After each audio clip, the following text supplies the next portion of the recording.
What Josh is saying is the lowest IQ argument that anyone can make. All right, we have part 2 of this debate between Josh Hammer and Dave Smith. Checked out the first third of it. We're going to do 2 more videos here, break down the rest of it. Dave Smith pretty much handling business as usual. This Josh Hammer, just as sycophantic and over the top and ridiculous as it gets. Misleading, obfuscating, just, you know, saying half-truths and all kinds of nonsense and lies.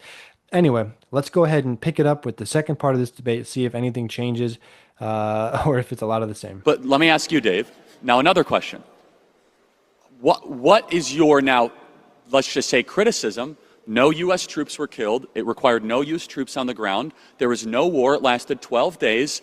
Fordo was pretty eliminated. I mean, even the Iranians say it. So looking at it now, 12 days later, what is your problem with what seems to be a masterclass in 12 days, in, out, no problem, no U.S. troops, and we've kind of moved on? Masterclass in breaking international law. And what would your problem with that be? You know, I think, and I do think there's something really sick and poisoning about this, is that our country has become so addicted to war that if we launch a war and you go, well, hey, it wasn't a complete catastrophe. I mean, 1 million people didn't die in this one like in Iraq, or hundreds of thousands didn't die in this one like in Afghanistan or Libya or Syria. It's like, okay, look, people died in this war, okay? There were both Iranian civilians and Israeli civilians who died in this war. It was a terrible thing for them and their families. This was a catastrophe. And my point is that the war never needed to be launched to begin with. But there's no reason why we even have to be enemies with Iran. They oppose no, this is a third world country in the Middle East that does not have nuclear weapons, does not have intercontinental ballistic missiles, does not have an air force capable of hitting us with anything.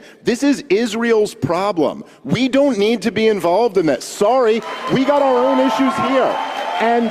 And look, again, I'll give Donald Trump credit that, okay, it didn't turn into a catastrophe. He took the off-ramp when he had the chance. But look, a lot of that was out of Donald Trump's control. The risk of this war, like a lot of people love to, like Josh likes to read my tweets when I was saying this could turn into a catastrophe. Because you were dead wrong, you look stupid. Oh. Josh. What an asshole. Guys, okay. don't say... He wasn't wrong. He was living in a world of you know, possibilities. Was it possible that that could have escalated into a complete disaster? Yeah, absolutely. It's not that he's wrong. And it's like, what are you talking about? This guy's such a dick. No. Let's de-escalate the stupid stuff. Actually, what Josh is saying is the lowest IQ argument that anyone can make. I was warning that there's a risk of a catastrophe, and he's saying you're stupid because there wasn't a catastrophe. This is on the level of playing Russian roulette, and if the bullet doesn't go off, you go, see, dummy, you were warning that could go bad. Bingo. That doesn't prove anything. Listen, for all you guys, you talking about how big and bad the Iranians are and what a scary threat they are, what if they hadn't given us advance notice? What if Iran was actually as suicidal as people like Josh pretend they are? And what if their response had killed a few hundred Americans in the region, which by all military assessments, they are capable of doing? What would Donald Trump have had to do then, Charlie?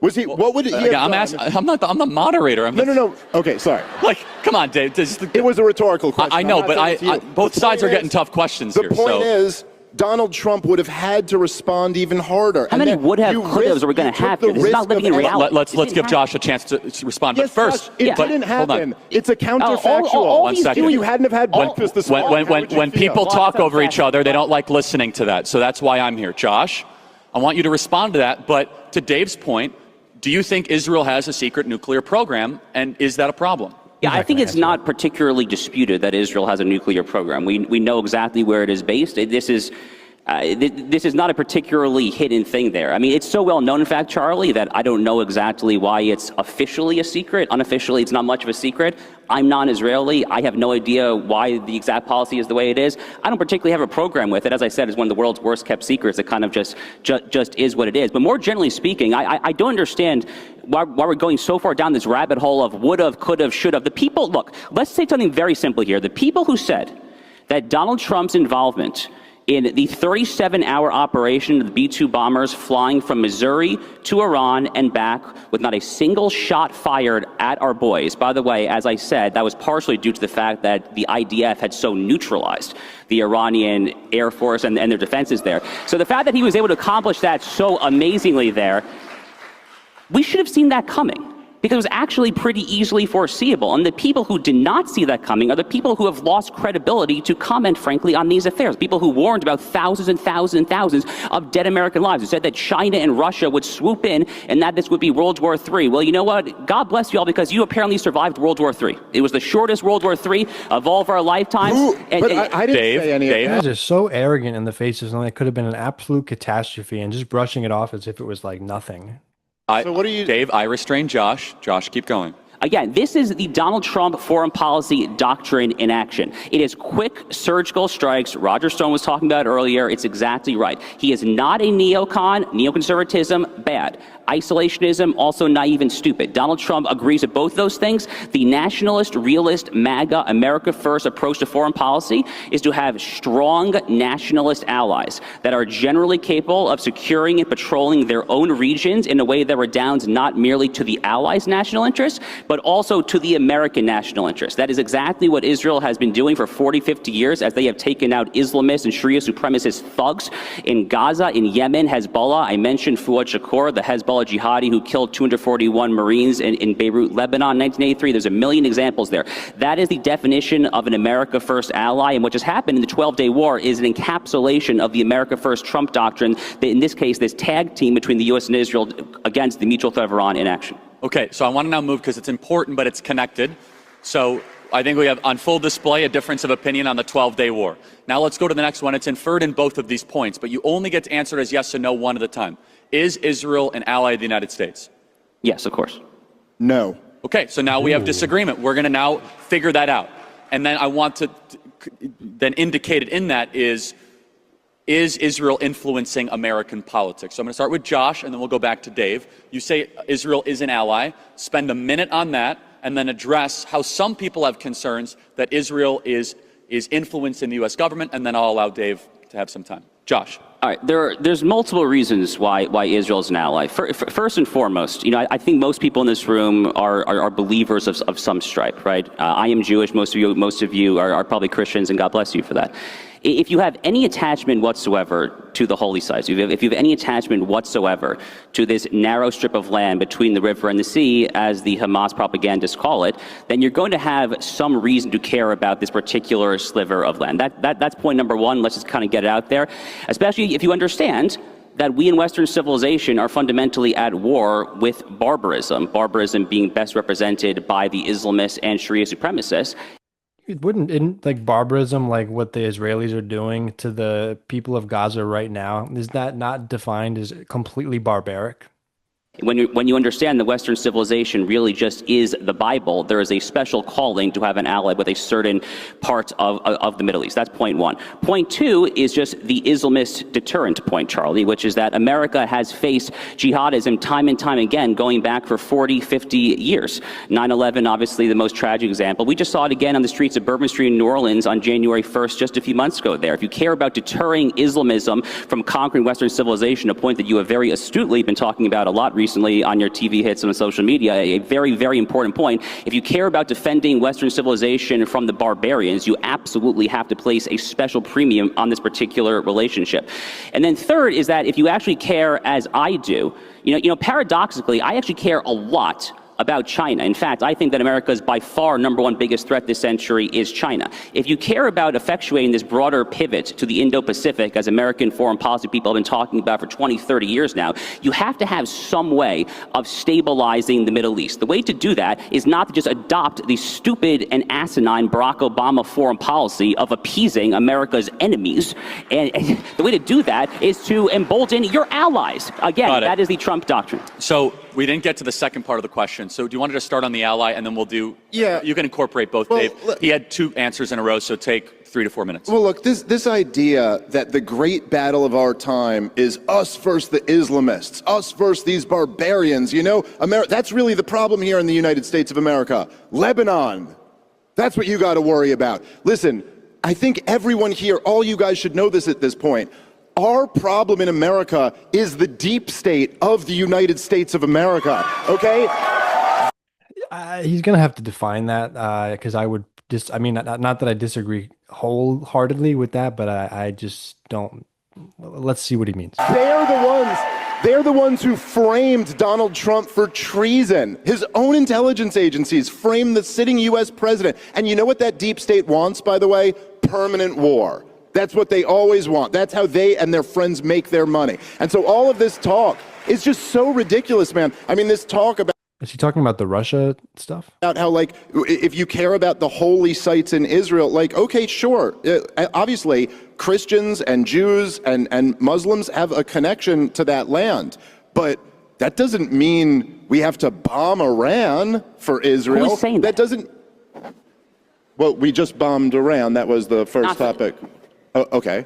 Okay. Anyway, it doesn't mean that we have to support Israel slaughtering people in Gaza. None of that has anything to do. How are you going to roll your eyes at that as if that's not literally what's happening? It doesn't mean that we have to support Israel slaughtering people in Gaza. None of that has anything to do with the holy sites. And in fact, a lot of sites get destroyed when there's bombs flying. But listen, the real problem for America, if you want to even talk about like the Islam taking over America or taking over Europe, well, how did that happen? That happened because we completely destabilized the region, fighting war after war after war that did nothing but slaughter hundreds of thousands of people. And then our Western governments had the most insane open immigration policy that was basically suicidal. We're doing this to ourselves. We're $37 trillion in debt, and we're looking for another enemy to go fight. Since the collapse of the Soviet Union, we've spent $20 trillion on empire and wars. And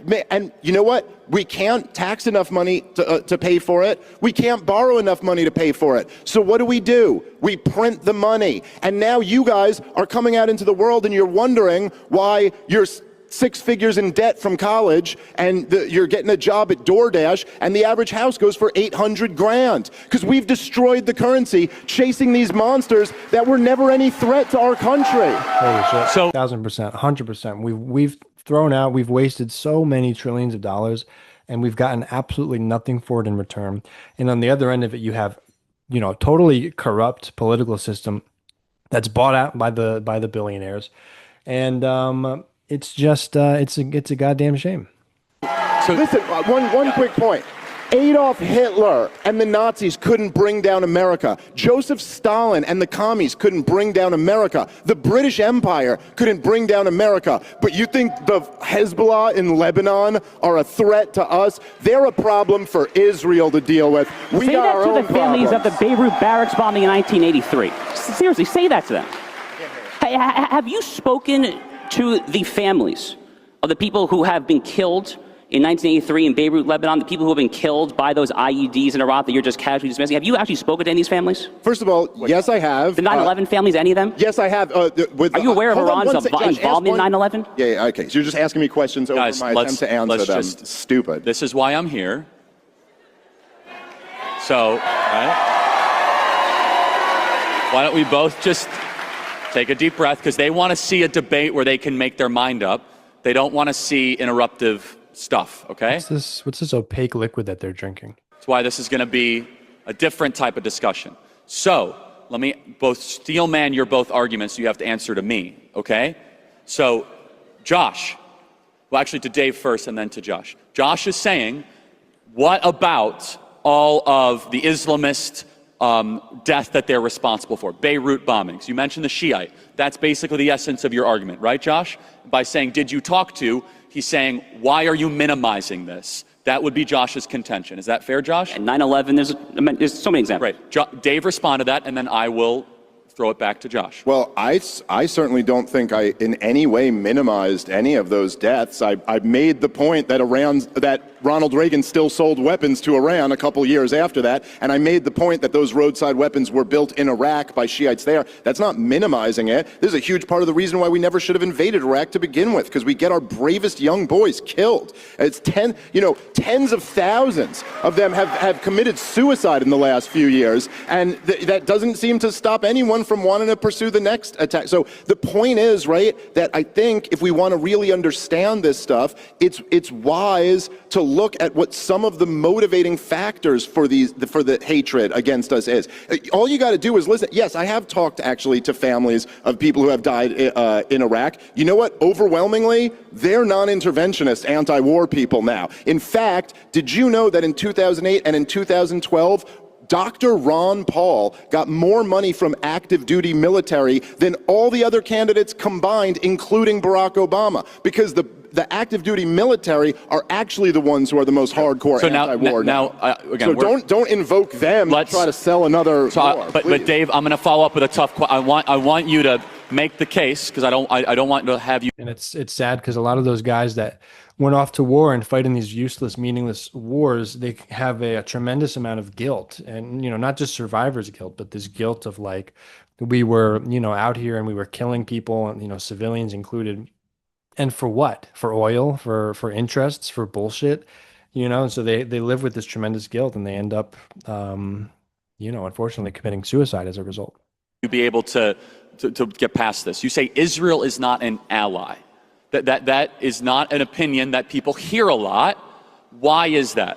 Look, all I'm saying is Israel has at every turn, and look, again, when I say Israel, I'm talking about the government of Israel. I'm not talking about the people there. And I'm specifically talking about Benjamin Netanyahu and the Likud party, who have been in control for most of this time, for most of my lifetime. Yeah, and right, most of the 21st century. And so when I say they have been constantly pushing America toward more aggressive policies, toward getting in more fights. And just like I always say, if you went out to the bar every single night with your friend, and every night your friend's trying to convince you to get into a fight, and while you're beating a lot of people up, you're also taking a lot of wounds, and you're going to jail, and you're getting in trouble, you got to stop hanging out with that friend.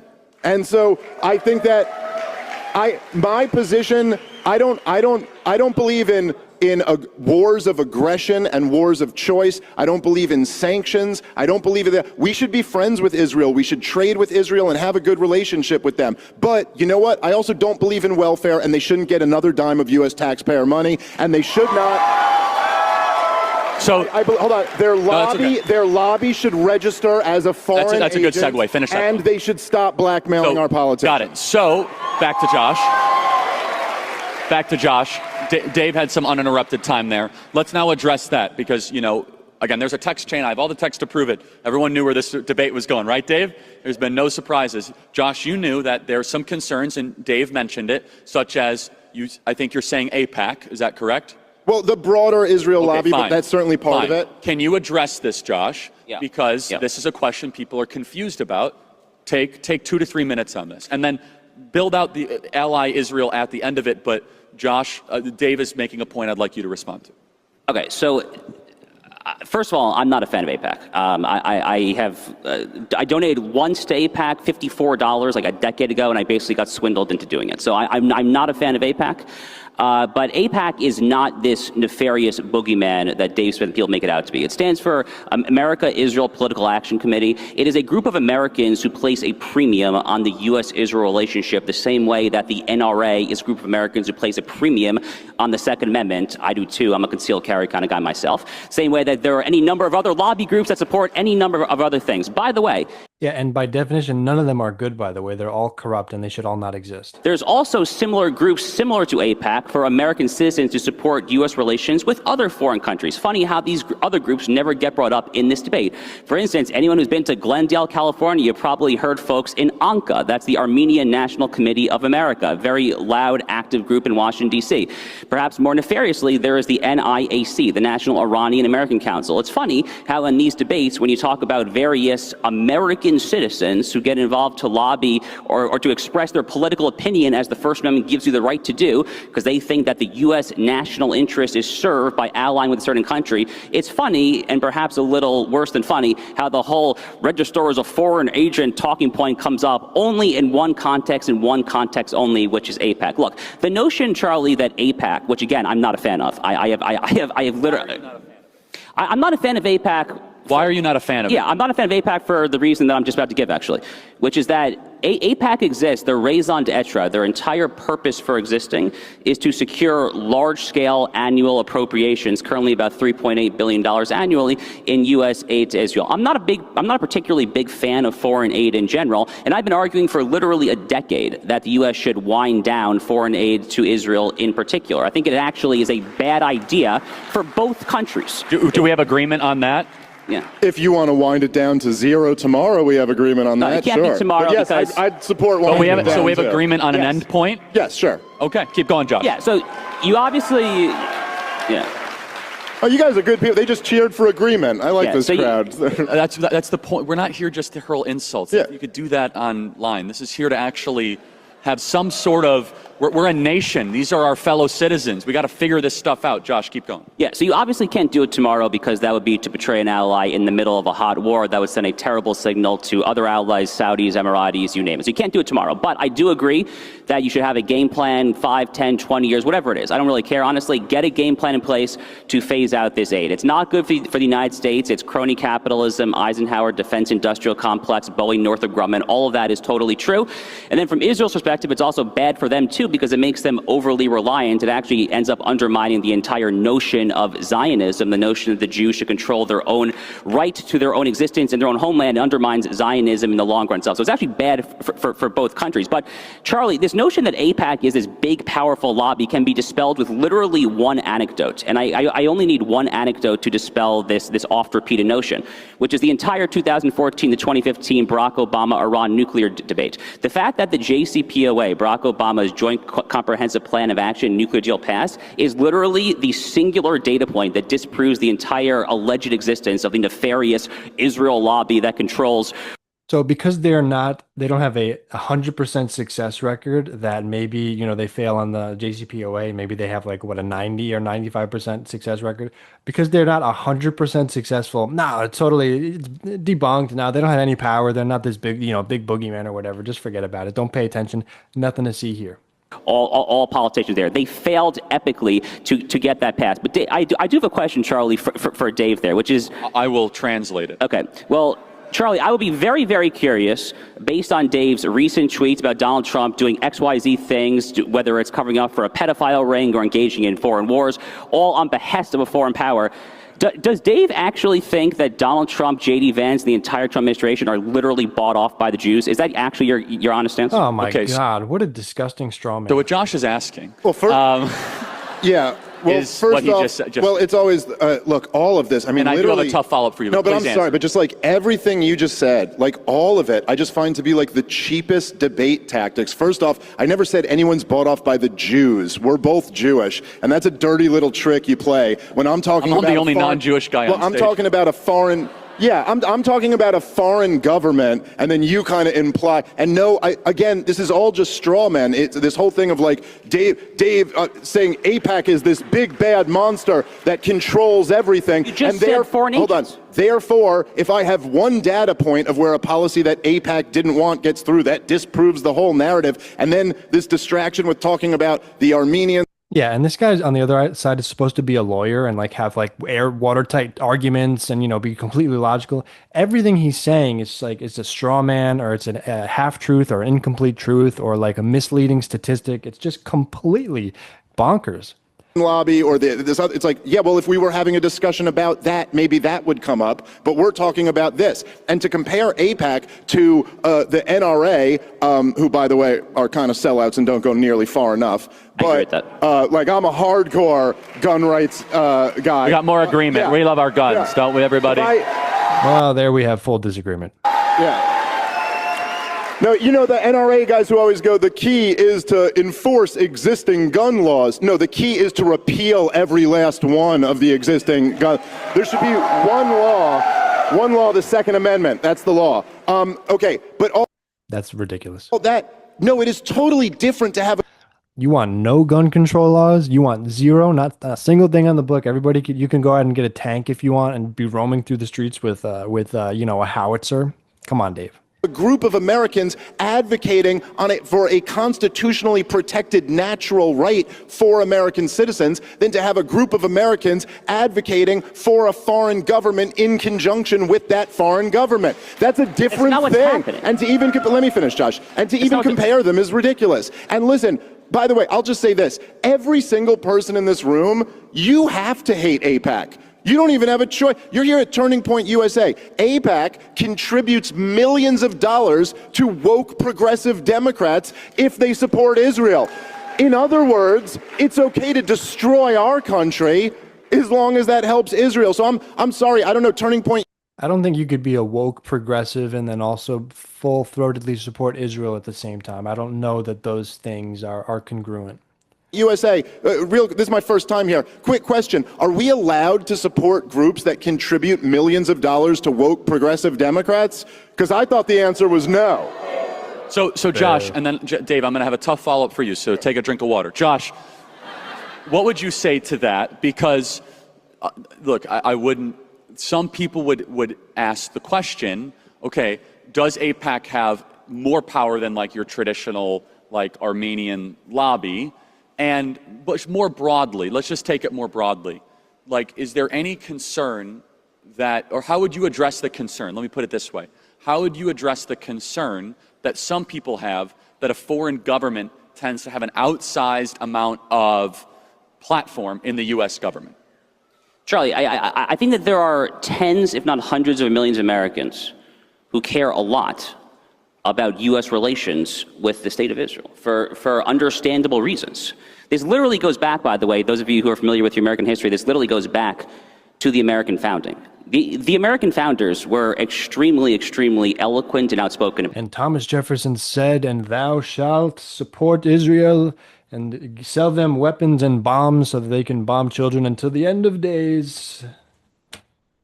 About this. From George Washington to John Adams to Hamilton to Abraham Lincoln's famous February 1861 speech referring to Americans as an almost chosen people, they quoted the Hebrew Bible over and over and over again. They understood that the Christianity upon which America is predicated is not exclusively, but has a lot of Old Testament Hebrew Bible emphasis therein. And that's been part of our Constitution, part of our legal code, part of our moral code since day one. So it is completely reasonable for people in the year 2025 to look at that, to look at all the other things we talked about when it comes to deterring Islamism and Sharia supremacism, when it comes to trying to achieve this Abraham Accord-style nationalist, realist foreign policy, when it comes to deterring the Iranian regime and their various proxies. It's very, very understandable for American citizens, again, Americans, to look at that and to conclude that we have important reasons for allying with Israel. They are not doing so on behalf of a foreign government. This framing is absurd. It's utterly absurd. They are doing so because they are patriotic Americans, and they feel it is their subjective sense that as patriotic Americans that this alliance is furthered. And they are U.S. passport holders. Some people think that. So because the founding fathers were Christian and they founded the country on Judeo-Christian values, that means that we have to support a far right-wing Israeli belligerent government that indiscriminately bombs and starts fights with all of its neighbors and commits mass atrocities.